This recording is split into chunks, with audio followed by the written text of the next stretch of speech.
அஸ்ஸலாமு அலைக்கும். ஏதோ ஒரு பொரியல், ஏதோ ஒரு அவியல். எபிசோட் 26ல நாம இன்னைக்கு பார்க்க போறது வாழைப்பூ வறுவல் தான் பார்க்க போறோம்.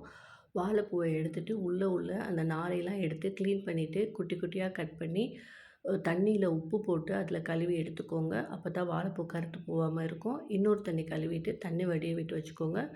அடுப்புல ஒரு மண் சட்டி வச்சுட்டு, வெங்காயம், கருவேப்பில போட்டு தாளிச்சுக்கலாம். இதுக்கு சாம்பார் வெங்காயம் போட்டா இன்னுமே டேஸ்ட்டா இருக்கும்.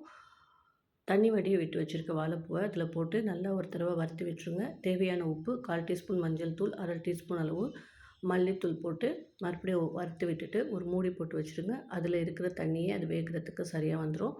வாழைப்பூ உடம்புக்கு ரொம்ப நல்லது. இரத்த அழுத்தத்த கட்டுப்படுத்துது, கொலஸ்ட்ரால் கட்டுப்படுத்துது. இது வயிற்று பிரச்சனைக்கு ஒரு தீர்வா இருக்கு இந்த வாழைப்பூ. ஸோ பசங்களுக்கு அடிக்கடி செஞ்சு கொடுங்க. நோய் எதிர்ப்பு சக்தியும் இதில அதிகமா இருக்கு. வெந்த பிறகு தேவையான அளவு தேங்காய் பூ போட்டு ஹை ஃப்ளேமில் அடுப்பை வச்சு நல்லா வறுத்து விட்டு இறக்கிடுங்க. சூப்பரான வாழைப்பூ வறுவல் நமக்கு ரெடி ஆயிடுச்சு. கண்டிப்பாக இந்த மெத்தடில் ட்ரை பண்ணி பாருங்கள். ரொம்பவும் டேஸ்ட்டாக இருக்கும். ட்ரை பண்ணி பார்த்துட்டு உங்கள் கமெண்ட்ஸை எனக்கு சொல்லுங்கள். அஸ்ஸலாமு அலைக்கும்.